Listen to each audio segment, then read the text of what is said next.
So with unboxings, I just want to get straight into it. And the knife I'm going to use today to open this box is a beautiful case Sodmuster. Sodmuster?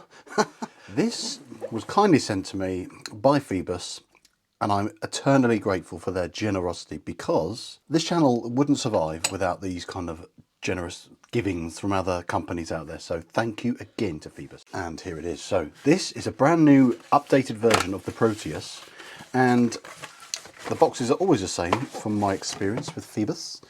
I used to call them Phoibos, and because I'm a bit of an oik, I was obviously pronouncing it wrong. It's Phoebus. So this is my first impressions of this little beauty. I say little, it's quite a big watch apparently, but I shall be the judge of that. So, oh look, already I'm liking this salmon dial. I had the option of, I could choose any colour. Normally I don't really get to choose, which is obviously fine. But I said, you know what, I'm stuck between the carbon dial, which they do, and this one. And I'm so glad I went for this. Well, I'm just looking at this through the camera and through my naked eye straight out of the watch. I've got amazing dexterity with my eyes to do that. Very creepy when I'm reading a book. But anyway, this is a very handsome watch. Not as huge as I thought it would be. I've reviewed their Leviathan before, and that was a big watch. This is very smart. Straight away, my first impressions are, it looks very well proportioned. I mean, this is just a first impressions. It's not a review. That will come. I'm going to start with peeling some stickers off because there's so many on here. And then I'll get into actually talking about what it looks like after all this plastic has come off.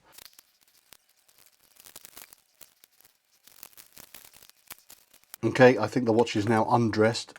I don't always like peeling stickers. These came off okay. Sometimes it is the worst thing in the world when you're excited about getting your watch and when you have a proper look at it and having to battle with stickers. But nope, these came off nicely and it's protected the watch beautifully. Now, first observations, which I really, really like, the all brushed finish with a few little chamfers here and polish. I do like an all brushed look.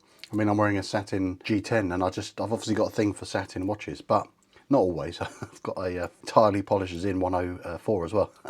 So anyway, back to this watch. I'm going to just fiddle with the tactile things. Let's see how good this crown is. Oh, that's very nice. That's the best Phoebus crown action I've felt yet. Really nice. Not too snappy. It's got a sort of slightly muted sound to it. Really nice feel. That feels like 120 clicks. And let's see if it lines up. Yep, lines up very nicely. I do like the big chunky numbers on here. It's really smart, really easy to glance and have a quick reference. Contrast with the black against this salmon dial looks really smart. That dial just looks really lovely. It's got grained texture on there. That's really nice. Didn't expect that actually. I didn't know it had a grainy texture. The logo looks really good. It's like a black kraken on there. I always think, oh, release the kraken. Release the kraken. Nice, very neat little date window there. Circular, which is nice to see, not square. It's like a little bubble in there. Automatic in red with a red tip on the seconds hand. Look, it's almost like a bolt of lightning seconds hand. That's really cool. So many design elements here I'm thinking about. Like these look like the teeth you'd get on the Seiko Monster, something like that. You know, that sharp, angular teeth coming in. So it does look like a bit of a sea creature beast coming up. Quite chunky. The lug-to-lug doesn't look too long. I'm going to get this on wrist actually, just to see how well this loosely wears on my 7¼ wrist. And got nice milled, and I think that's pressed that part, but it's quite thick, reasonably. So no buttons here, so it's just a push fit with a locking fold over part. Already I think you probably need to take 3 links out, if you've got a similar wrist size to me.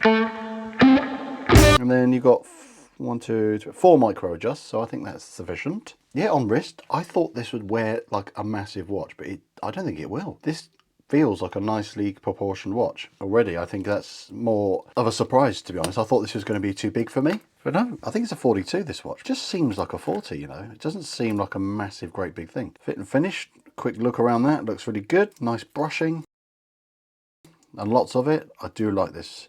Their brushing is always very good actually, very smooth. Nice edge on the bezel, that's really smart. Not that grippy, but it's quite light, so I don't think you're going to have a problem with it if you ever use this in the water, which I don't know how many of you would actually do that. But for a fiddling device, it's very nice. Let's see how good the crown is. I do like this knurled, weird, swirly-whirly action on the crown. That's good. Usual affair. Let's see if the hands line up. Yep, bang on. Look at this case back. That is so fun. I do love their case backs. Let's try and get some focus. There you go. Look at that. 300 meters as well. I forgot about that. That's a lot. That's good for anyone who's going to go in the sea. I don't know anyone who's going to bother going super deep, but that is going to cover everybody, I think. The last thing that these guys are well known for is the loom. Let's check that out. Ooh, oh my God, look at that. Blimey. So, I don't know if the camera picks it, I think it does. You've got green on everything apart from this chapter ring on the, well, the inner rehort, if you will. That is more like a BGW9 and the rest is like a green C3. But look at that. Look at how much of a glow. It's literally lighting my hand up. That is good loom. So first impressions, very good. I can't wait to do full review on this bad boy. And yeah, I think I've covered everything. Screw links, bit of plastic still there. I'm going to need to just spend some time with this and share with you my thoughts and findings. But in the meantime, thanks for watching this extremely long unboxing. I've waffled for far too long, but thanks for watching my videos, guys.